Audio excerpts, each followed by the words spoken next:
ఖండిస్తూ జమ్మూ కాశ్మీర్ లోయ అంటాం, లోయ మొత్తం కూడా హర్తాళ్ జరిగింది ఉగ్రవాద దాడిని వ్యతిరేకిస్తూ. షాపులు మూసేశారు, స్కూల్స్ మూసేశారు. అంటే ఇది కూడా విచిత్రం. అంటే కాశ్మీర్లో అలా జరగటం అది గొప్ప విషయం, అంతకుముందు లేదు అది. అంతేకాదు ఈ పర్యాటకుల్లో మిగిలిన వాళ్ళని అనేక మంది రక్షించారు. రక్షించిన వాళ్ళందరూ ముస్లింలే. విమానాశ్రయంకి తీసుకెళ్ళటానికి ట్యాక్సీ వాళ్ళు ఛార్జీలు లేకుండా తీసుకెళ్ళి విమానాశ్రయం దింపారు ఈ పర్యాటకుల్లో కొంతమంది. హోటల్స్లో రూమ్ దొరకలేదు పర్యాటకులు కొంతమందికి. మసీదుల్లో వాళ్ళకి స్థానం కల్పించారు. దాంతోపాటు పర్యాటకులను అనేక మందిని వాళ్ళు కాపాడారు. మీరు అందరూ పత్రికలు అవి చూస్తుంటారు. ఆరతి మేనన్న అని చెప్పేసి ఆవిడ కేరళ, ఆవిడ తండ్రిని చంపేశారు. ఆ పిల్లలు ఆవిడ మిగిలారు. ఆవిడ తర్వాత ఇంటర్వ్యూలో చెప్పింది, నన్ను నా పిల్లల్ని కాపాడింది 2 ముస్లిం సోదరులు అని వాళ్ళ పేరును కూడా చెప్పింది. ఆవిడని పెద్ద ఎత్తున ట్రోల్ చేశారు, మీరు అందరూ కూడా చూస్తుంటారు. కాబట్టి జమ్మూ కాశ్మీర్లో, ముఖ్యంగా కాశ్మీర్ లోయలో పెద్ద ఎత్తున ఈ ఉగ్రవాద దాడికి నిరసన వ్యక్తమైంది. అలా దేశవ్యాప్తంగా కూడా జాతీయోద్యమంలో మనం చూసాం. జాతీయోద్యమంలో స్వాతంత్ర్యం కోసం హిందువులు ముస్లింలు కలిసి పోరాటం చేశారు. హిందువులు ముస్లింలు మనందరూ తెలుసు, కుల మతాలకి అతీతంగా జరిగిన జాతీయోద్యమం. ప్రస్తుతం పాకిస్తాన్ ఉన్న ప్రాంతంలో కూడా జాతీయోద్యమం పెద్ద ఎత్తున జరిగింది, మీ అందరికీ తెలుసు. ఆ రోజుల్లో ఖాన్ అబ్దుల్ గఫార్ ఖాన్ అని చెప్పేసి సరిహద్దు గాంధీ అంటారు ఆయన నాయకత్వంలో ఇప్పుడు పాకిస్తాన్ ఉన్న ప్రాంతంలో పెద్ద జాతీయోద్యమం జరిగింది. జాతీయోద్యమం ఎలా అయితే జరిగిందో దేశవ్యాప్తంగా మతాలకు అతీతంగా, కులాలకు అతీతంగా జమ్మూ కాశ్మీర్ ఉగ్రవాద దాడిని ఖండిస్తూ పెద్ద ఎత్తున నిరసన ప్రదర్శనలు జరిగింది, సమైక్యతా సదస్సులు జరిగింది. ఇప్పుడు మనం ఇవాళ లేటుగా పెట్టాం, నిజం చెప్పాలి, అనేక చోట్ల ర్యాలీలు జరిగినాయి. కాబట్టి కాశ్మీర్లో ఉగ్రవాద దాడికి వ్యతిరేకంగా కాశ్మీర్లో కానీ దేశవ్యాప్తంగా కానీ తీవ్ర నిరసన వ్యక్తమైంది. ఇది ఒక కోణం. రెండో కోణం ఏమిటి? ఉగ్రవాదం చేసేది ఏమిటి? హింస చేస్తుంది. ఉగ్రవాదం తర్వాత చెప్తాను మీకు 5 నిమిషాలు.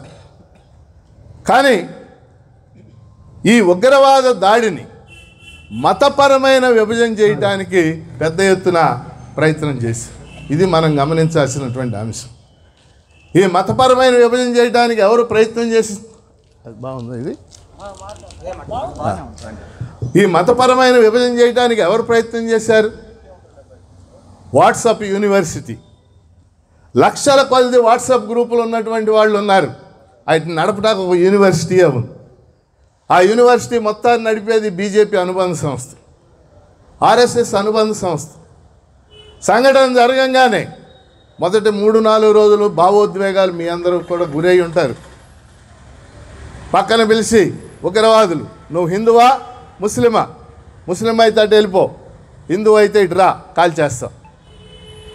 మహిళల్ని వాళ్ళకి బొట్టుందా లేదా చూసి కాల్చి చంపారు, లేకపోతే మెట్లు ఉన్నాయా లేవా అని కాల్చి చంపారు అని పెద్ద ఎత్తున వాట్సాప్లో వచ్చిన మీరు అందరూ చూశారు. చాలా ఆవేశపడ్డారు.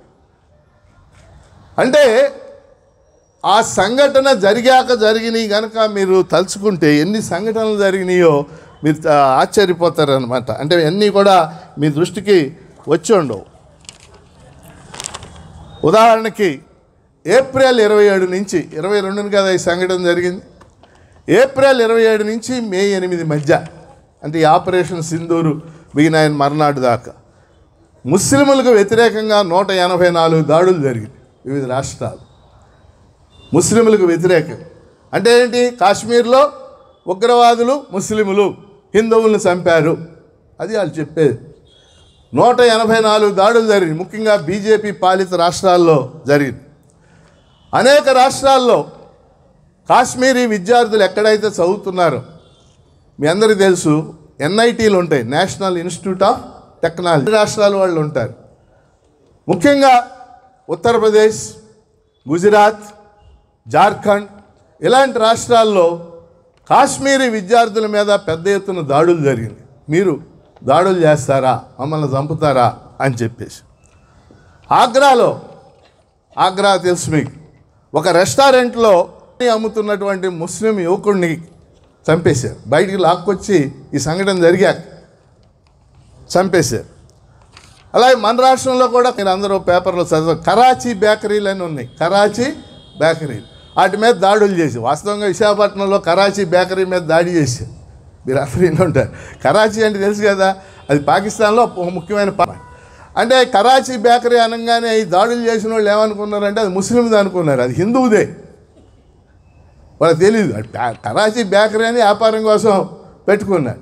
కరాచీ బేకరీ మీద దాడి చేసి ఇలా వందలాది దాడులు జరిగింది. వాళ్ళ యొక్క కామెంట్స్ కూడా స్వయంగా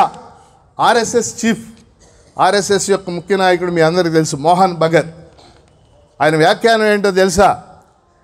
ఇది దాడి జరిగాక హిందువులంతా ఏకమైతే మనని ఎవరు ఏమీ చేయలేరు. అంటే దాడి చేసింది ముస్లింలు, మనమంతా ఏకం కావాలి అది ఆయన ఉద్దేశం. బాంబేలో ఆ స్టేట్మెంట్ ఇచ్చాడు. హిందూ పత్రికలో పెద్ద ఎత్తున వచ్చినాయి. అంతకంటే విచిత్రం, ప్రభుత్వం ఈ ఆపరేషన్ సింధూరం ఇవన్నీ జరిగేటప్పుడు ఈ వివరాలు వెల్లడించడానికి మీరు అందరూ పేపర్లో చదివి ఉంటారు. కల్నల్ సోఫియా ఖురేషి అనే ఒక మహిళని పెట్టారు. విన్నారు కదా ఆవిడ పేరు, కల్నల్ సోఫియా ఖురేషి. ఆవిడ పాపం ఇవన్నీ చేసింది. మధ్యప్రదేశ్ మంత్రి విజయ్ షా అనే అతను ఆవిడ్ని ఉగ్రవాద సోదరి చెప్తుంది మనకు వివరాలను.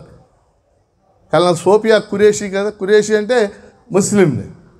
ఈవిడ ఉగ్రవాద సోదరి మనకి వివరాలు చెప్తుందండి. ఎంత దారుణమైనటువంటి విషయం. స్వయంగా సుప్రీంకోర్టు జోక్యం చేసుకుంది. ఈ విధంగా మంత్రి వ్యాఖ్యానం చేయడం కరెక్ట్ కాదని సుప్రీంకోర్టు చెప్పింది. కానీ ఇంతవరకు బీజేపీ పార్టీ కానీ బీజేపీ మధ్యప్రదేశ్ ముఖ్యమంత్రి కానీ మా మంత్రి అన్నది తప్పు అని ఇంతవరకు ఖండించలేదు. ఎంత దారుణమో మీరు ఆలోచించండి. అలాగే ఇంకొక ఎంపీ భారత సైన్యం మోడీకి పాదాభివందనం చేయాలని, అంటే మోడీ అంత గొప్ప నాయకుడు, ఆయన ఆపరేషన్ సింధూర్ పెట్టాడు, పాదాభివందనం చేయాలని చెప్పాడు. ఈ విధంగా మనం చూస్తే మీరందరూ ఇక్కడ గుర్తించాల్సింది, నేను 2 విషయాలు చెప్పాను. ఉగ్రవాద దాడి తర్వాత కాశ్మీర్లో కానీ దేశంలో కానీ ఒక సానుకూలమైన అంశం ఏంటంటే ప్రజలు పెద్ద ఎత్తున స్పందించారు, దాడిని ఖండించారు, మనందరం సమైక్యంగా ఉండాలి. రెండో వైపు ఈ దాడిని మతపరంగా ఉపయోగించుకోవటానికి, దాడి చేసింది ముస్లింలు, దాడికి గురైంది హిందువులకి ముస్లింలకి మధ్య తగాదా అన్న పద్ధతిలో దేశవ్యాప్తంగా ప్రచారం చేయటానికి భారతీయ జనతా పార్టీ కానీ దానికి అనుకూలమైన కార్పొరేట్ మీడియా, ఈరోజు మీడియా పెద్ద పెద్ద ఛానల్స్ ఇంగ్లీష్లో ఉన్నాయి, ఎన్డీటీవీ అని, ఈ ఛానల్స్ అన్నీ ఎంత దారుణంగా వాళ్ళు ప్రచారం చేశారు మీరు ఆశ్చర్యపోతారు. అవి కనుక ఇంగ్లీషు వెర్షన్స్ మీరు వింటే ఎంత దారుణంగా వాళ్ళు చేశారని చెప్పేసి. వాడు రిపబ్లిక్ టీవీ అని ఒకటి ఉంది, గోస్వామి అని చెప్పేసి, అసలే అతను పాకిస్తాన్ని లేపేస్తున్నారు గంటలో అన్న పద్ధతిలో ఆయన రెచ్చగొడతా వ్యాఖ్యానాలు చేశారు. కాబట్టి మనం చాలామంది, మనలో కూడా, మనం అంటే మీరు నేనని కాదు, మన చుట్టూ ఉన్నవాళ్ళు చాలామంది మధ్యతరగతి లేదా టీచర్లు, ఉద్యోగులు చాలామంది చాలా ఆవేశపడ్డారు. నాకు కూడా చాలామంది ఆవేశంతో ఫోన్ చేశారు, సార్ ఇక లాభం లేదు సార్, పాకిస్తాన్ని ఈ దెబ్బలో లేపేయాల్సిందే, ఆ దెబ్బలో దెబ్బ పీఓకేని కూడా లేపేయాలి, ఇట్లా వ్యాఖ్యానాలు చేశారు. అందుకని మనం ఇలాంటి విషయాల్లో ఆవేశం కాదు. ఇప్పుడు ఒక్కొక్కటే ఇప్పుడు బయటకు వస్తుంది, మీరు చూశారు కదా, ఇండియాలో సైన్యంలో 3 వింగ్స్ ఉంటాయి, ఎయిర్ ఫోర్స్, నేవీ, 3వది మిలిటరీ ఆర్మీ, మూడు వింగ్స్, 3 సైన్యాధికారులు ఉంటారు. ఇవాళ ఎయిర్ ఫోర్స్ ఆయన మొన్న ఎన్నడూ లేనిది వాళ్ళ పేపర్లో వచ్చింది, బహుశా మీరు అందరూ చూసి ఉంటారు. మనం కూడా కొన్ని యుద్ధ విమానాలని కోల్పోయాం అని ఇచ్చాడు. ఇంతకుముందు ఇవ్వలా, అంటే మన యుద్ధ విమానాలు కూడా కొన్ని పోయినాయి. ఎన్నని అడిగారు విలేకరులు. ఆ సంఖ్య నేను చెప్పనులే, కోల్పోవడం కారణాలు ఏంటో చూడాలని. ఈరోజు మీరు పేపర్లో చదివి ఇంకా చాలా వాస్తవాలు వస్తాయి ముందు. అంటే నిన్నటిదాకా ఏమొచ్చినాయి, మన వాళ్ళు వెళ్ళి ఆ ఉగ్రవాద స్థావరాల మీద దాడి చేసి వాళ్ళ డ్రోనుల్ని, లేకపోతే వాళ్ళ యుద్ధ విమానాలని, వాళ్ళ ఇతర ఆయుధాలని మనం అంతా కూడా నాశనం చేసాం. ఇదే వచ్చి ఇప్పుడు ఒప్పుకున్నాడు కదా. కాబట్టి మనం ఏంటంటే ఇలాంటి జరిగినప్పుడు ఈ దేశభక్తికి సంబంధించి భావోద్వేగాలు వస్తాయి, కానీ వెళ్ళే కొద్దీ వాస్తవాలన్నీ కూడా బయటకు వస్తాయి. అందుకని ఈ సందర్భంగా నేను ఒక 4 విషయాలు మీ దృష్టికి తెస్తాను. మొదటిది, ఉగ్రవాదాన్ని మనం అర్థం చేసుకోవాలి. ఉగ్రవాదం అంటే ఇంగ్లీష్లో టెర్రరిజం. ఒక్కో పదానికి ఒక్కో అర్థం ఉండదు. ఉగ్రవాదం వేరు, తీవ్రవాదం వేరు, ఇట్లా పదాలు. ఉగ్రవాదం ప్రపంచవ్యాప్తంగా ఉంది ఈ రోజున. అది కాశ్మీర్లోనో ఇంకో చోట కాదు. అమెరికాలో ఉగ్రవాదానికి గురైంది. మీకు తెలుసు కదా, అమెరికాలో ట్విన్ టవర్స్ అని చెప్పేసి పేల్చేశారు. బ్రిటన్లో ఉగ్రవాద దాడులు జరిగినాయి, స్పెయిన్లో ఉగ్రవాద దాడులు జరిగినాయి, ఇండోనేషియాలో ఉగ్రవాద దాడులు జరిగినాయి. ఇండోనేషియా అని మనకొక దేశం ఉంది. ఇండియాలో ఉగ్రవాద దాడులు జరిగినాయి. ఆ మాటకు వస్తే పాకిస్తాన్లో కూడా ఉగ్రవాద దాడులు జరిగినాయి. ఉగ్రవాదుల లక్ష్యం ఏంటంటే హింసను ప్రేరేపించి ప్రజల్లో అరాచకం తీసుకురావు. అది మనం అమెరికా ట్విన్ టవర్స్ పేల్చేయటం చూసాం. కాబట్టి మీకు చెప్పదలుచుకున్న విషయం ఏంటంటే, నేను ఉగ్రవాదానికి మతమో కులం ఏమీ లేదు. అరాచకం సృష్టించడమే దాని పని, ప్రజల్లో హింస ప్రేరేపించడమే దాని పని. మీకు 2 ఉదాహరణలు చెప్తాను. ఇప్పుడు పాకిస్తాన్ మనం ఉగ్రవాద దేశం అది ఇది అంటున్నాం కదా. పాకిస్తాన్లో బెనజీర్ భుట్టో అని ఆవిడ ఉండేది. మీలో సీనియర్స్కి ఆవిడ పేరు తెలుసు, బెనజీర్ భుట్టో. పాకిస్తాన్ అధ్యక్షురాలు. భుట్టో అని ఉండేవాడు ఒక ఆయన, ఇందిరాగాంధీ ఉన్న కాలంలో. ఆ భుట్టో కూతురు బెనజీర్ భుట్టో. బెనజీర్ భుట్టో కాల్చి చంపేశారు. ఎవరు చంపేశారు? ఉగ్రవాదులు చంపేశారు. బెనజీర్ భుట్టో ముస్లిం, కాల్చి చంపిన ఉగ్రవాదులు కూడా ముస్లింలే. మరి ఎందుకు కాల్చి చంపారు? పాకిస్తాన్ అధ్యక్షుడిగా జియావుల్ హక్ అని ఉండేవాడు. జియావుల్ హక్ చాలా ఏళ్ళు చేశాడు. ఆయన ఒకరోజు లాహోర్ నుంచి కరాచీ వెళ్తున్నాడు విమానం. ఆయన మామిడి పళ్ళు అంటే ఇష్టం. ఒక మామిడి పళ్ళ బుట్ట ఆయన విమానంలో పెట్టారు. కానీ ఆ మామిడి పళ్ళు అడుగున ఆర్డిఎక్స్ అంటే పేలుడు పదార్థం.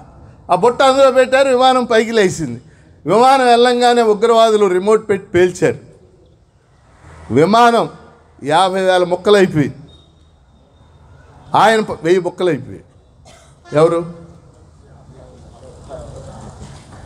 1000 ముక్కలు అయిపోయాయి.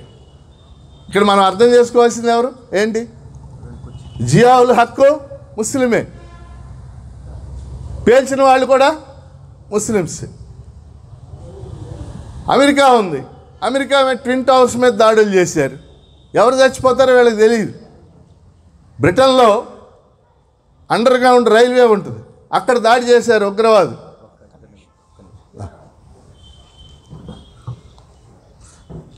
సిపిఐ జిల్లా కార్యదర్శి ఎన్ఎల్ నారాయణ గారు వేదిక మీదకి రావాలి. సిపిఐఎంఎల్ న్యూ డెమోక్రసీ రాష్ట్ర అధికార ప్రతినిధి సిద్ధార్థ వెంకటేశ్వర గారు కూడా వేదిక మీదకి.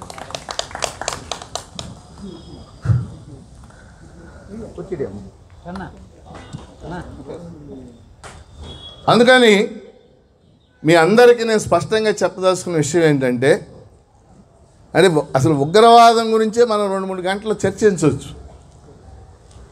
ఉగ్రవాదాన్ని అందరం వ్యతిరేకించాలి, అందులో అనుమానమే లేదు. ఉగ్రవాద చేసే దాడుల్లో ఎవరు చచ్చిపోతారో చేసేవాడికి కూడా తెలియదు. మీకు గుర్తుందో లేదో, ఒకసారి ఢిల్లీలో ఉపహార్ అనే ఒక థియేటర్, వాడు ఉగ్రవాది సినిమాకి వచ్చాడు. వచ్చి ఆడి సీటు దగ్గర బాంబులు సంచి పెట్టి వెళ్ళిపోయాడు. బయటికి వెళ్ళి రిమోట్తో పేల్చాడు. ఆ థియేటర్లో సినిమా చూస్తున్న వాళ్ళు 15-16 మంది చచ్చిపోయారు. ఆ చచ్చిపోయిన వాళ్ళు ఆ చెల్లి కూడా ఉండవచ్చు, వాడికి తెలియదు ఆ విషయం. ఢిల్లీలో ఆ టైంలో అరాచకం సృష్టించాలి కాబట్టి ఉగ్రవాదానికి మతం లేదు, ఉగ్రవాదానికి ప్రాంతం లేదు. అది ప్రపంచవ్యాప్తంగా ఉన్నటువంటి ఒక ఫినామినా మనం అర్థం చేసుకోవచ్చు.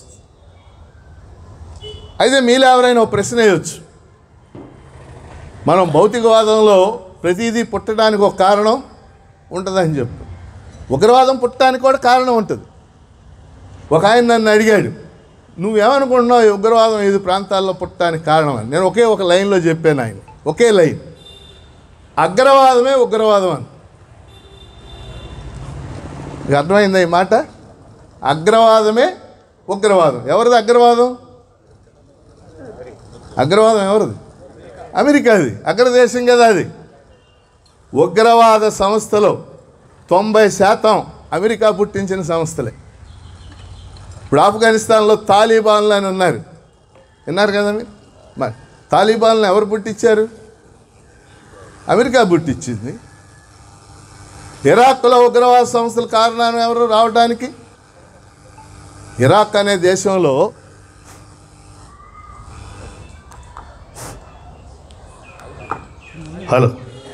ఇరాక్ అనే దేశంలో సద్దాం హుసేన్ ఆయన్ని చంపేసి అక్కడ అస్థిరత్వాన్ని కలగజేస్తే ఉగ్రవాదం పుట్టింది. ఇరాక్లో ఉగ్రవాదం పుట్టడానికి అమెరికా కారణం, సిరియాలో ఉగ్రవాదం పుట్టడానికి అమెరికా కారణం, పాలస్తీనాలో ఉగ్రవాదం పుట్టడానికి అమెరికా కారణం. మీరు చూడండి, చరిత్ర కావాలి. ఇప్పుడు హమాస్ను మనం, నేనైతే అది ఉగ్రవాద సంస్థ అన్నో తీవ్రవాద సంస్థ అంట, ఈ రెండింటికి తేడా. హమాస్ పుట్టడానికి కారణం ఏంటి? పాలస్తీనా ప్రజల హక్కులు నిరాకరించడమే. అందుకని ఇక్కడున్న పెద్దలందరికీ నా విజ్ఞాపన ఏంటంటే, ఉగ్రవాదానికి హిందువా ముస్లిం అనే తేడా లేదు, కులం మతం తేడా లేదు. అది జన్మించిన పరిస్థితుల నుంచి అది పనిచేస్తున్న ప్రాంతంలో అరాచకం సృష్టించడమే దాని పని. అందుకని ఇక్కడ ఉగ్రవాదులు ప్రత్యేకంగా హిందువులను ఏరి చంపారు, చంపిన వాళ్ళు ముస్లింలు, హిందువులు ముస్లింలకు ఘర్షణ అని చెప్పే వాట్సాప్ ఫ్యాక్టరీ అంటే అర్థమైంది మీకు? ఈ వాదనల్ని మనం నమ్మకూడదు. ఇది రెండో అంశం. మూడో అంశం ముఖ్యమైంది. అమెరికా పాత్ర ఏంటి అసలు ప్రపంచ రాజకీయాలు? అమెరికా ఎవరు అసలు? ఒక ఆయన నన్ను ప్రశ్నించాడు, అమెరికా ఎవరు సార్? అమెరికా ఏమైనా అంతర్జాతీయ పోలీసా? భగవంతుడు అమెరికాను సృష్టించి నువ్వు అంతర్జాతీయ పోలీసుగా ఉండని భూమి మీద దాన్ని ఏమైనా పంపాడా? అమెరికా ఎక్కడుంది? ఉత్తర అమెరికాలో మూల ఎక్కడో ఉంది. అమెరికాకి ఆఫ్ఘనిస్తాన్తో పనేంటి? ఇరాక్తో పనేంటి? సిరియాతో పనేంటి? లిబియాతో పనేంటి? పాకిస్తాన్తో పనేంటి? ఏమిటి పని? ఎందుకంటే మీరు కొద్దిగా విస్తృతంగా కూడా అర్థం చేసుకోవాల్సిన అవసరం ఉంది. అందుకని ఈ మాట చెప్తున్నాను నేను. ఉగ్రవాద దాడి తర్వాత ఆపరేషన్ సింధూర్ ప్రారంభించాడు మే 7వ తారీఖున మోడీ. పెద్ద ఎత్తున దానికో పెద్ద అడావిడి మీ అందరికీ తెలుసు. కానీ మే 10వ తేదీ వచ్చేసరికి కాల్పుల విరమణ ప్రకటిస్తున్నాం అన్నాడు. కానీ ప్రకటించింది ఎవరు? అమెరికా అధ్యక్షుడు ప్రకటించాడు, అమెరికా విదేశాంగ మంత్రి ప్రకటించాడు, అమెరికా ఉపాధ్యక్షుడు వ్యాన్స్ ప్రకటించాడు, ఆ తర్వాత వీళ్ళు ప్రకటించారు. అమెరికా అధ్యక్షుడికి ఏం పని అసలు? నువ్వెవరో అసలు జోక్యం చేసుకోవటానికి? మీరు ఇక్కడ 2 అంతర్జాతీయ సూత్రాలు గుర్తుపెట్టుకోవాలి. ఏ దేశమైనా దానికో సార్వభౌమాధికారం ఉంటుంది, సావర్నిటీ అంటాం ఇంగ్లీష్లో. ఒక దేశ సార్వభౌమాధికార విషయాల్లో మరో దేశం జోక్యం చేసుకోకూడదు. ఏదైనా ఒక దేశంతో సమస్య ఉందనుకోండి, ద్వైపాక్షిక చర్చల ద్వారా దాన్ని పరిష్కరించుకోవాలి. ద్వైపాక్షిక అంటే ఇరువురు కూర్చుని చర్చించుకోవాలి. వాస్తవంగా ఇక్కడ మనందరం గుర్తుపెట్టుకోవాల్సిన ఒకటి రెండు విషయాలు చెప్తాను. 1965లో ఇండియాకి పాకిస్తాన్కి ఒక యుద్ధం జరిగింది. ఆ యుద్ధంలో అమెరికా పాకిస్తాన్ని సపోర్ట్ చేసింది, ఇండియాని సపోర్ట్ చేయలే. 1971లో ఒక యుద్ధం జరిగింది బంగ్లాదేశ్ గురించి. బంగ్లాదేశ్ విడిపోయింది పాకిస్తాన్ని. ఆ యుద్ధంలో అమెరికా ఎవరిని సపోర్ట్ చేసింది?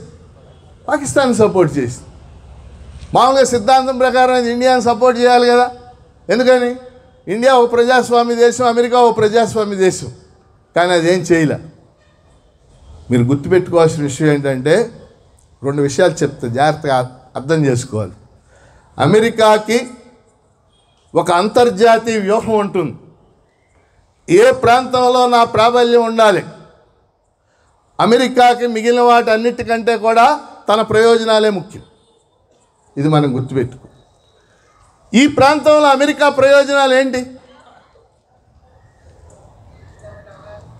పాకిస్తాన్ ఇండియాకి బార్డరు, ఇండియా బార్డర్ పాకిస్తాన్, పాకిస్తాన్కి బార్డరు ఆఫ్ఘనిస్తాన్, పాకిస్తాన్ పైన ఏముంటుంది?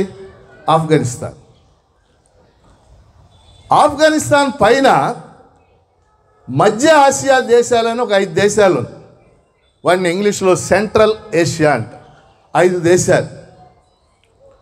ఆ 5 దేశాలు కజకిస్తాను, తుర్క్మెనిస్తాను, ఉజ్బెకిస్తాను, కిర్గిజిస్తాను, తజికిస్తాన్. ఈ పేర్లు ఏమైనా విన్నట్టున్నాయి మీకు? వినపోయిన నష్టం ఏం లేదు. ఒకప్పుడు ఈ సోవియట్ రష్యాలో భాగం అన్నమాట. విడిపోయాక ఈ 5 దేశాలని సెంట్రల్ ఏషియా అంటారు, అంటే మధ్య ఆసియా. కజకిస్తాను, తుర్క్మెనిస్తాను, ఉజ్బెకిస్తాను, కిర్గిజిస్తాను, తజికిస్తాన్. ఈ 5 దేశాలలో కొన్ని లక్షల కోట్ల విలువ చేసే సహజ వాయువు, పెట్రోలియం నిక్షేపాలు ఉన్నాయి. ఈరోజు కూడా ఉన్నాయి. మీరు అర్థమై ఉంటుంది ఇప్పుడు. ఇండియా, దానిపైన ఏంటి? పాకిస్తాన్, పాకిస్తాన్ పైన ఆఫ్ఘనిస్తాన్, ఆఫ్ఘనిస్తాన్ పైన ఈ 5 ఉంటాయి. ఈ ప్రాంతం అమెరికా దృష్టిలో ఉంది ఇప్పుడు. మొన్నటిదాకా అమెరికా దృష్టి అంతా గల్ఫ్ ఏరియా, వెస్ట్ ఏషియా. కానీ ఇప్పుడు అమెరికా దృష్టి అంతా ఇక్కడ. ఈ ప్రాంతంలో తన ఆధిపత్యం ఉండాలంటే పాకిస్తాన్ తన చేతుల్లో ఉండాలి.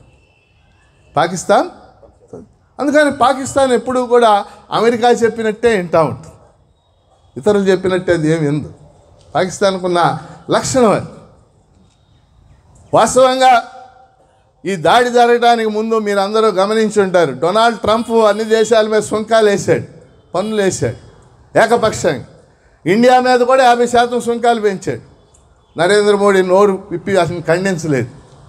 అంతేకాదు, విదేశీ విద్యార్థులు వీసాలు లేకుండా అమెరికాలో ఉంటున్నారని చెప్పేసి కొన్ని వేల మందిని ఆయన బయటికి పంపించాడు. ఒక ఇండియా విద్యార్థులు మాత్రమే చేతికి కాళ్ళకి సంఖ్యలు వేసి విమానంలో పంపించారు. మీరు ఫోటోలు చూస్తే ఎంత అమానుషంగా చేశాడో మనకు అర్థం అవుతుంది. నరేంద్ర మోడీ నోరిప్పి మాట్లాడలేదు. కనుక అమెరికాని మనం అర్థం చేసుకోవాల్సిన తీరు ఏంటంటే, అమెరికా చూపు 50 ఏళ్ళకు ముందుకుంటుంది. నా అంతర్జాతీయ వ్యూహంలో ఈ ప్రాంతం యొక్క పాత్ర ఏంటి, దాని ప్రాధాన్యత లేదనుకోండి, అసలు అటు కన్నెత్తి కూడా చూడదు. దాని లక్షణం అది. అమెరికా ఫస్ట్, అది డొనాల్డ్ ట్రంప్ నినాదం. అందువల్ల పాకిస్తాన్ మీద దాడి చేసి ఉఫ్మని ఊదేద్దాం, హాలీవుడ్ సినిమాలలో దాడి చేస్తే అక్కడ చాలామంది ఉన్నారు. అక్కడ మన వాళ్ళు చాలామంది నాతో కూడా వ్యాఖ్యానం, ఈ దెబ్బ పాకిస్తాన్ లేపేయాలన్నారు. లేపేయటం అంటే దాడి చేసి ఆక్రమించడం. ఒక అంతర్జాతీయ రాజకీయాలు ఉంటాయి, అంతర్జాతీయ విధానాలు ఉంటాయి, చుట్టుపక్కల దేశాలు ఉంటాయి, చాలా ఉంటుంది స్టోరీ. ఈ చెప్పే ఆవేశపడేవాడికి ఆ స్టోరీ అంతా ఏమీ తెలియదు. కాబట్టి మనం గుర్తుపెట్టుకోవాల్సింది ఏంటంటే, అమెరికా ఒక పక్క, దానికి ఇండియా కావాలి, ఇండియన్ మార్కెట్లు కావాలి, దాని సరుకులు ఇక్కడ అమ్ముకోవాలి. ఇక్కడ సరుకులు అక్కడికి కావాలి. రెండో పక్క పాకిస్తాన్ అంతర్జాతీయ వ్యూహం దృష్ట్యా దానికి ఇంపార్టెంట్. ఇద్దరం కలిసి వాళ్ళకి దాసోహం అయిపోయాం. ఎవరిద్దరం? ఇండియా, పాకిస్తాన్. అందులో వాస్తవంగా ఇండియా పాకిస్తాన్ల మధ్య ఎలాంటి సమస్యలు ఉన్నా చర్చించుకోవడానికి 2 ఒప్పందాలు ఉన్నాయి. 1972లో 71లో యుద్ధం జరిగింది, బంగ్లాదేశ్ విడిపోయి. 72లో ఇందిరాగాంధీ భుట్టో అంటే బెనజీర్ భుట్టో తండ్రి ఒక ఒప్పందాన్ని కుదుర్చుకున్నారు. దీన్ని సిమ్లా ఒప్పందం అంటారు. దీన్ని సిమ్లా ఒప్పందం. ఆ సిమ్లా ఒప్పందంలో ప్రధానమైన అంశం ఏంటంటే మన మధ్య ఏ సమస్యలు వచ్చినా ద్వైపాక్షిక చర్చల ద్వారా కూర్చుని చర్చించి పరిష్కరించుకుందామనేది దాని ఉద్దేశం. 1999లో వాజ్పేయి ప్రైమ్ మినిస్టర్గా ఉన్నప్పుడు లాహోర్ డిక్లరేషన్ అని జరిగింది. లాహోర్ అంటే ఇప్పుడు పాకిస్తాన్లో. ఆ డిక్లరేషన్లో కూడా ఇదే చెప్పారు, మన 2 దేశాలు యుద్ధాల దాకా పోకుండా ఏ సమస్యలు ఉన్నా కూర్చుని చర్చించి పరిష్కరించుకోవాలని చెప్పారు. కానీ ఈరోజు అమెరికా 2 దేశాలని కూడా తన దాసోహ దేశాలుగా భావించి అదే ఏకపక్షంగా ప్రకటించి చేయటం మనం చూసాం. ఏదేమైనా అమెరికా యొక్క విదేశాంగ విధాన ట్రాప్లో మనం పడకూడదు. కానీ నరేంద్ర మోడీ, మీరు అందరూ వినుంటారు, గత 7-8 ఏళ్ళుగా మోడీ నా సహజ మిత్రుడు, మోడీ కాదు ట్రంప్ నా సహజ మిత్రుడు, ఆయనతో క్లోజ్గా ఉంటా అని చెప్పడం మీరు అందరూ కూడా వినుంటారు. కాబట్టి అమెరికా ఈ జోక్యం చేసుకోవటం మన సార్వభౌమాధికారంలో జోక్యం చేసుకోవటమే అని చెప్పేసి నేను భావిస్తున్నా. ఇది 3వ అంశం. 4వ అంశం ముఖ్యమైనటువంటి అంశం జమ్మూ కాశ్మీర్. ఇందాక మాబు క్లుప్తంగా 2 మాటలు చెప్పాడు. మనం కొద్దిగా దాని హిస్టరీని ఒక 2 నిమిషాలు తెలుసుకోవాలి. జమ్మూ కాశ్మీర్ అనే ప్రాంతం ఒక ప్రత్యేక పరిస్థితుల్లో ఇండియాలో చేరింది. ఏమిటా ప్రత్యేక పరిస్థితి? 1947లో మన దేశానికి స్వాతంత్రం వచ్చినప్పుడు భారతదేశంలో 2 రకాల ప్రాంతాలు ఉండేవి.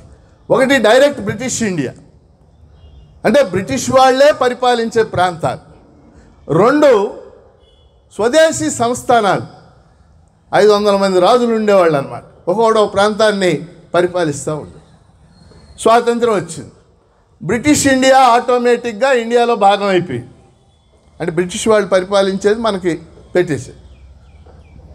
రాజుల దగ్గరికి వచ్చేసరికి ఎక్కువ మంది తమ సంస్థానాలను విలీనం చేశారు. 3 వ్యతిరేకించారు. ఒకరు హైదరాబాద్ నైజాము నవాబు, 2వ జునాగఢ్ నవాబు, జునాగఢ్ అని గుజరాత్లో ఉంది. 3 కాశ్మీర్ రాజు.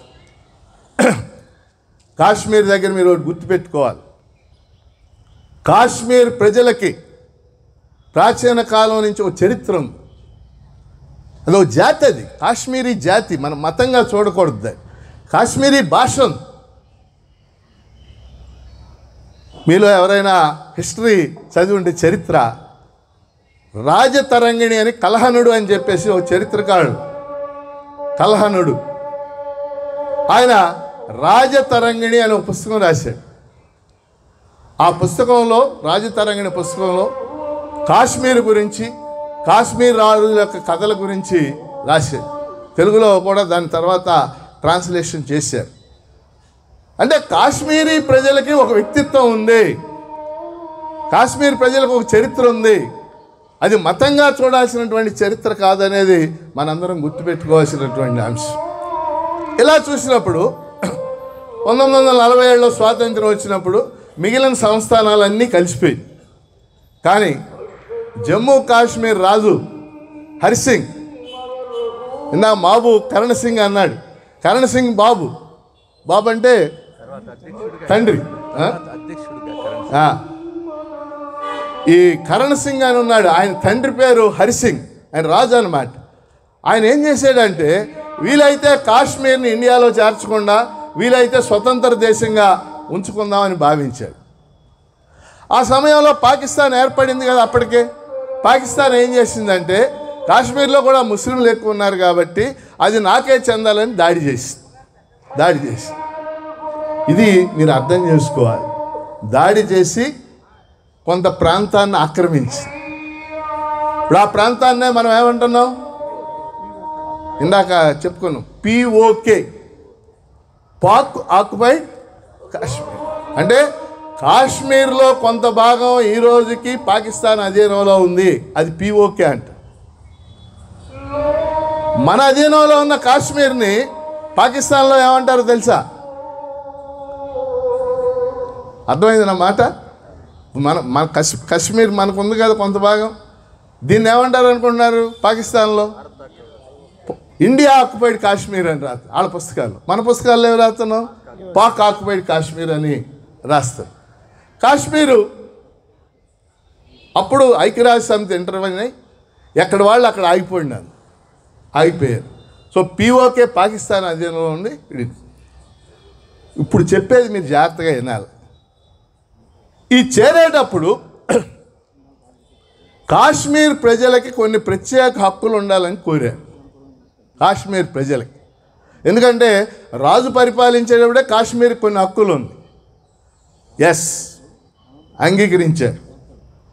కాశ్మీర్ అనే ప్రాంతానికి, జమ్మూ కాశ్మీర్ ప్రాంతానికి కొన్ని ప్రత్యేక హక్కులు కల్పిస్తూ రాజ్యాంగంలో ఒక ప్రత్యేకమైన ఆర్టికల్ పెట్టారు. ఆర్టికల్ 370, 370. ఏమా అర్థమైంది ఇది? ఎందుకంటే ఈ ఉగ్రవాద దాడి, ఇవి మళ్ళీ ఉగ్రవాదం పెరగడానికి అది ముఖ్యమైన రీజన్. అది ఇప్పుడు మీకు చెప్తాను మళ్ళీ. ఆర్టికల్ 370 కాశ్మీర్కి ప్రజలకి కొన్ని హక్కులు ఇచ్చింది, ప్రత్యేకమైన హక్కులు. మీకు మిగిలిన విషయాలన్నీ దాని జోలికి వెళ్ళను, కానీ మన టయాన్ని బట్టి ఒక విషయాన్ని చెప్తాను. ఆర్టికల్ 370 ప్రకారం జమ్మూ కాశ్మీర్లో ఉన్నటువంటి భూముల్ని ఇండియాలో ఇతర ప్రాంతాల్లో ఉన్నవాళ్ళు వెళ్ళి కొనడానికి వీల్లేదు.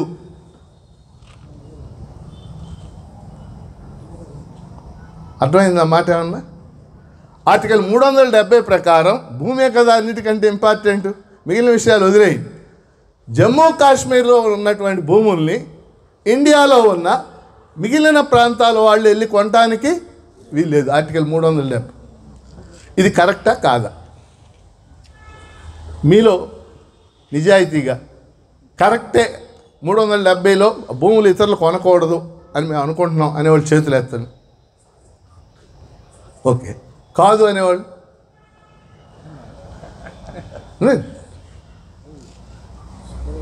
ఇప్పుడు మీకు ఒక ఉదాహరణ చెప్తాను.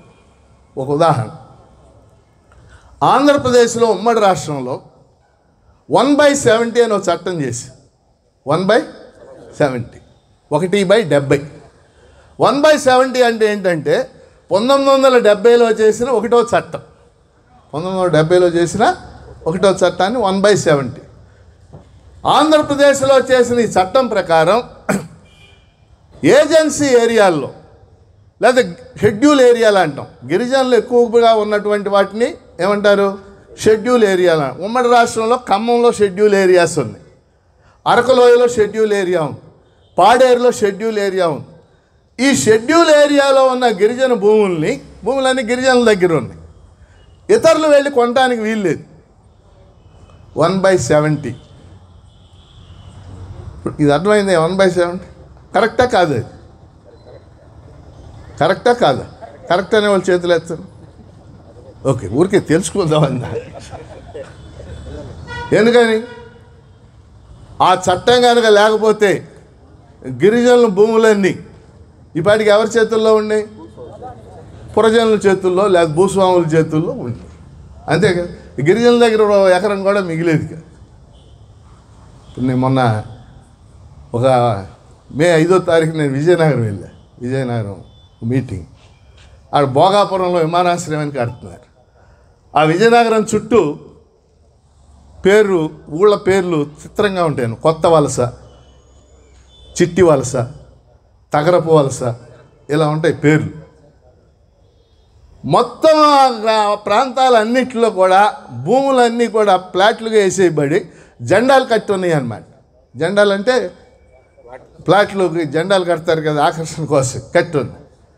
మొత్తం ఆ భూములన్నీ కొన్నవాళ్ళు అందరూ, ప్లాట్లు వేయటానికి కొన్నవాళ్ళు అందరూ కూడా కృష్ణా జిల్లా వాళ్ళు, గుంటూరు జిల్లా వాళ్ళు, ప్రకాశం జిల్లా వాళ్ళు. నేను ఆ మీటింగ్లో చెప్పా ఇవన్నీ నిజంగా వలసలు అయిపోయినాయి అని చెప్పి తగరపు వలస చిట్టి వలస అంటే ఆ భూములన్నీ ఇటు వచ్చేసినాయి చేతుల్లో రాకూడదా అని మీరు ప్రశ్న వేస్తే కొన్నాళ్ళకి లోకల్స్ దగ్గర ఏమంటే స్థానికుల దగ్గర నువ్వు ఆంధ్రప్రదేశ్లో 1/70 చట్టం చేయటం కరెక్టు గిరిజనుల భూములు గిరిజనులు ఉండాలని ఒప్పుకుంటే కాశ్మీర్ది కూడా కరెక్టే. కాశ్మీర్ ఒక ప్రత్యేకమైన రాష్ట్రం, అది కొన్ని సమస్యలు ఉన్న రాష్ట్రం. అందుకనే 370 ఆర్టికల్ కింద ఆ హక్కులు ఇవ్వండి. ఇప్పుడు ఏమంటున్నాడు మోడీ, ఓపెన్ చేసా రద్దు చేసా కొనుక్కోండి వచ్చి అంటున్నాడు మనందరిని. మీరందరూ వెళ్ళి కొనుక్కోండి తలొక ఎకరం. ఎవరు కొంటారు? చేతులు ఎత్తారు. మీరు నేను కొంటావా? ఎవరు కొంటారు? అదానీ కొంటాడు, అంబానీ కొంటాడు, మనకు తెలిసిన పేర్లు అవి 2. అవి కాకుండా మహేంద్ర అని ఉన్నాడు, ఆయన కొంటాడు. ఆయన ఒక 100 ఎకరాలు, ఆయన ఒక 100 ఎకరాలు, ఆయన ఒక 500 ఎకరాలు కొని అక్కడ 5 స్టార్ హోటల్స్. ఇక కాశ్మీర్ ప్రజలు మొత్తం మట్టి కొట్టుకుపోవటం. కాశ్మీర్లో యాపిల్స్ పండుద్ది, ఇక యాపిల్స్ పొలాలు ఉండవు. కుంకుమ పువ్వు పండుద్ది. మనం పొద్దున పూట వాల్నట్స్ అని తింటాం కదా, ఆ వాల్నట్స్ పండుతాయి పొలాలు. అన్నీ పంటలే కదా, కానీ ఏముండవు. ఆర్టికల్ 370ని మనం అర్థం చేసుకోవాలి. నరేంద్ర మోడీ దుర్మార్గంగా ఆర్టికల్ 370ని రద్దు చేయటమే కాదు, కాశ్మీర్ రాష్ట్రానికి రాష్ట్ర ప్రతిపత్తి లేకుండా కూడా చేసేసాడు. ఇప్పుడు కాశ్మీర్ అనేది రాష్ట్రం కాదు, అసలు రాష్ట్రం అనే పదం వాడటం తప్పు. నేను ఏమిటి కాశ్మీర్ ఇప్పుడు ఒక కేంద్రపాలిత ప్రాంతం. కేంద్రపాలిత ప్రాంతం అంటే తెలుసు కదా మీకు, అండమాన్ నికోబార్ కేంద్రపాలిత ప్రాంతం, లక్షద్వీపులు కేంద్రపాలిత ప్రాంతం, డయ్యూ డామన్ కేంద్రపాలిత ప్రాంతం. అంటే మహోన్నతమైన 2000 సంవత్సరాల చరిత్ర కలిగినటువంటి కాశ్మీర్ ఇవాళ ఒక కేంద్రపాలిత ప్రాంతంగా మారి ఎంత హార్ట్ బర్నింగ్ ఉంటుందో ప్రజలకు మీరు చెప్పండి. ఇవాళ కాశ్మీర్ 370 రద్దు చేసేసాడు. కాశ్మీరు ప్రజలకున్న హక్కులు రద్దు చేసేసాడు. అంతేకాదు రాష్ట్ర ప్రతిపత్తే తీసేసాడు. Now it is a union territory own. దీన్ని మనం గుర్తుపెట్టుకోవాలి. అందుకని ప్రజలు మొన్న ఎన్నికల్లో ఇదివరకటి కంటే ఎక్కువగా పాల్గొన్నారు. మొన్న జరిగిన 2024 ఎన్నికల్లో అది మంచి పరిణామం. కానీ ఎన్నికలు అయిపోయి సంవత్సరం అయింది, ఇంతవరకు కాశ్మీర్కి రాష్ట్ర ప్రతిపత్తి ఇవ్వలేదు. 370 సరే, నువ్వు రాష్ట్ర ప్రతిపత్తి ఇస్తా అన్నావు కదా.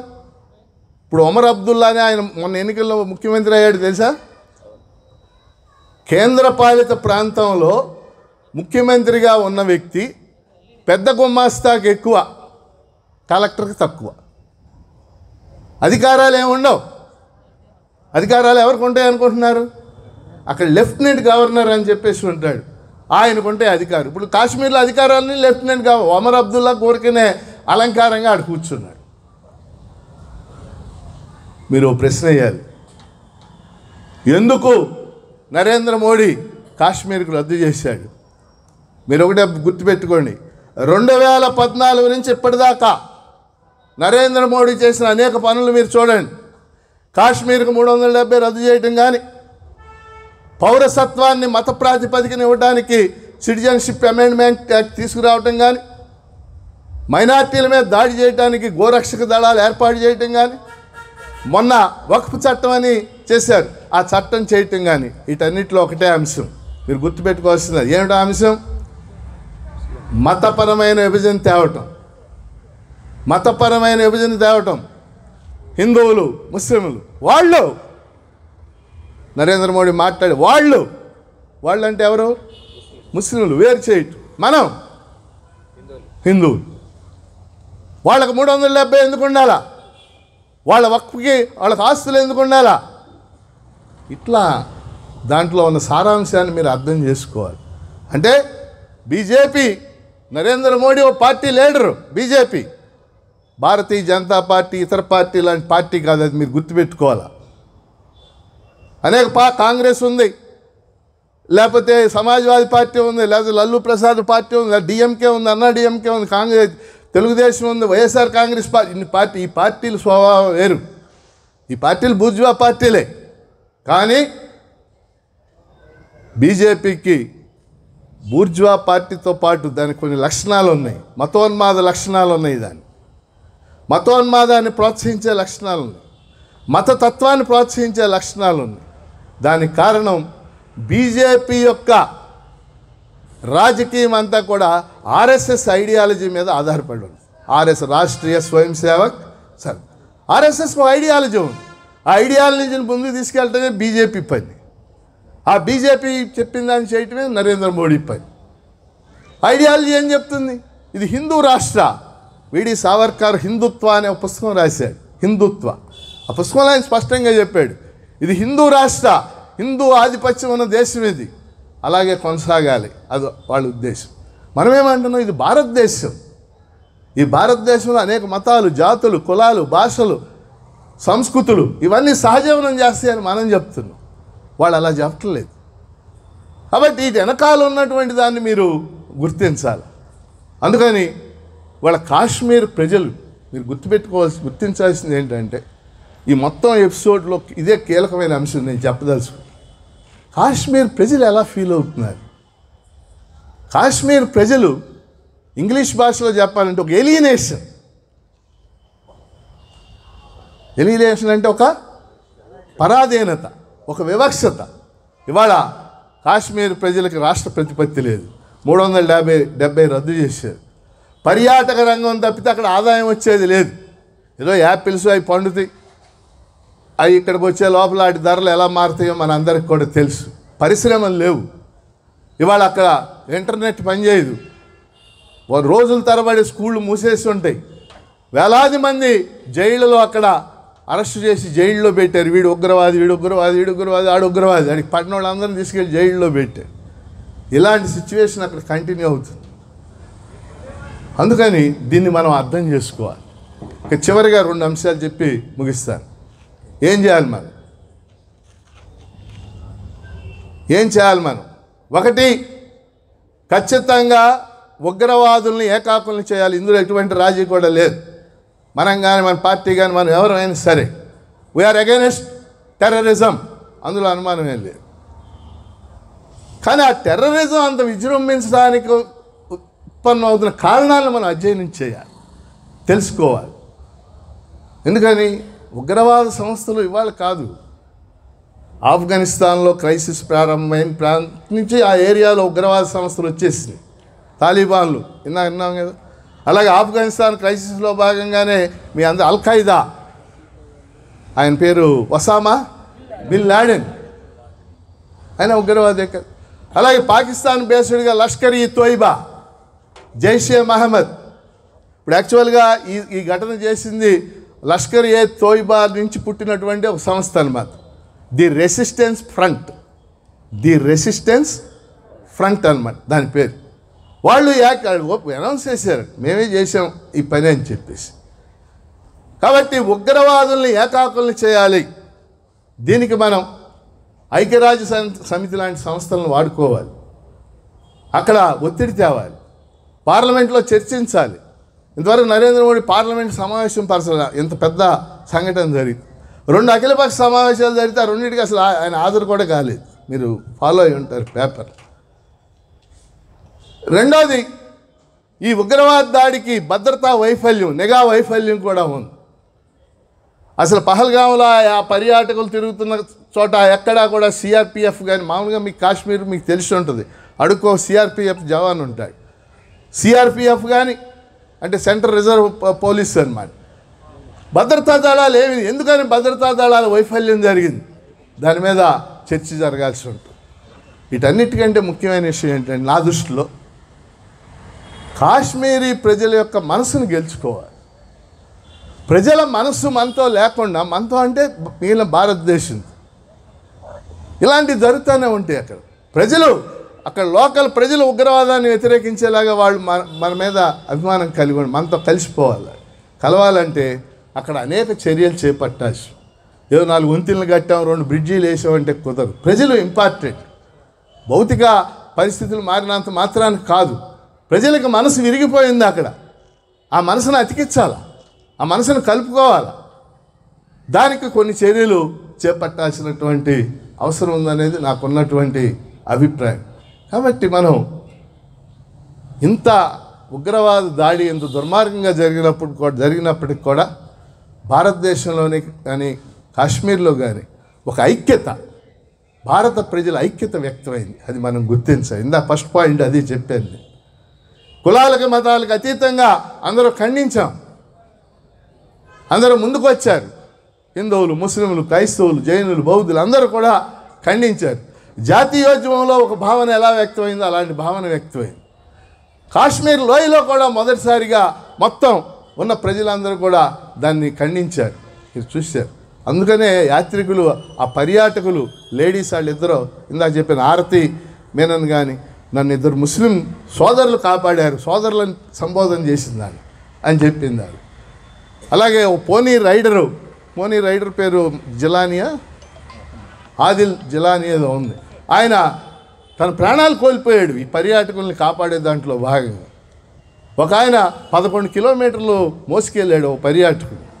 మరి ఇవన్నీ కూడా మనం బయట పెట్టకుండా, ఇవన్నీ సమైక్యతలో భాగమే కదా, ప్రజల స్పందనలో భాగమే కదా. వాళ్ళు ముస్లింలే కదా చేసిన వాళ్ళు, ఇంత గొప్ప త్యాగం చేశారు కదా వాళ్ళు. వీటిని చర్చించకుండా పొద్దుగోహులు ఇది హిందువుల మీద ముస్లింలు చేసిన దాడి అనేది పెద్ద ఎత్తున ప్రచారం జరిగింది. చాలామంది భావోద్వేగానికి గురయ్యారు. ఎందుకంటే ఆ టైంలో నేను 2-3 మీటింగుల్లో పాల్గొంటే అసలు ఆ మీటింగులు ఎందుకు పాల్గొనో అవి జరగలేదు, కానీ ఇదే చర్చ ఉపాధ్యాయుల మీటింగుల్లో పాల్గొంటే.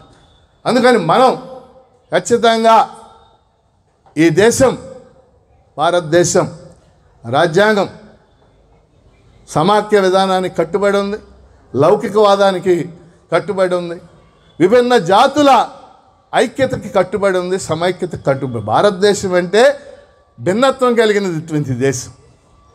డాక్టర్ అంబేద్కర్ని రాజ్యాంగం ఆమోదించిన రోజు ఆయన బయటకు వచ్చాడు, ఆమోదించాడు. 1949 నవంబర్ 26న రాజ్యాంగం ఆమోదం పొంది. 49 నవంబర్ 26. విలేకరులో ప్రశ్న వేశారు, అంత పెద్ద దేశం అమెరికా రాజ్యాంగం రాయడానికి 4 నెలలు పట్టింది, అమెరికా రాజ్యాంగం 4 నెలలు రాసింది, ఇంత ఉంటుంది అమెరికా రాజ్యాంగం 20 పేజీలు, కానీ భారత రాజ్యాంగం రాయడానికి మీరు 3 ఏళ్ళు తీసుకున్నారేంటి అని. అప్పుడు ఆయన సమాధానం చెప్పాడు, భారతదేశంలో ఉన్నంత భిన్నత్వం భూమి మీద ఏ దేశంలో కూడా లేదు. భిన్న జాతులు, భిన్న మతాలు, భిన్న సంస్కృతులు, భిన్న భాషలు, భిన్న కులాలు, భిన్న ప్రాంతాలు, వీళ్ళందరి ప్రయోజనాలు రాజ్యాంగంలో చేర్చే విధంగా మేము చర్చ చేయాల్సి వచ్చింది, అందుకని ఇంత సమయం మాకు పట్టింది అని చెప్పేసి ఆయన చెప్పాడు. కాబట్టి భారతదేశంలో ఉన్న ఈ భిన్నత్వాన్ని రక్షించుకుంటూ ముందుకెళ్ళటానికి ఈ సమైక్యతా సమావేశాలు దోహదపడాలని చెప్పేసి కోరుకుంటూ సెలవు తీసుకు. లక్ష్మణరావు గారికి ధన్యవాదాలు. లోక్సత్తా జిల్లా అధ్యక్షులు మహమ్మద్ రఫీ గారు వేదిక మీదకి రావాలి. గాలి తక్కువగా ఉంది, అయినా వక్తలు క్లుప్తంగా మాట్లాడతారు, ముగించే వరకు కూర్చోవాలని కోరుతూ ఇప్పుడు సిపిఐ జిల్లా కార్యదర్శి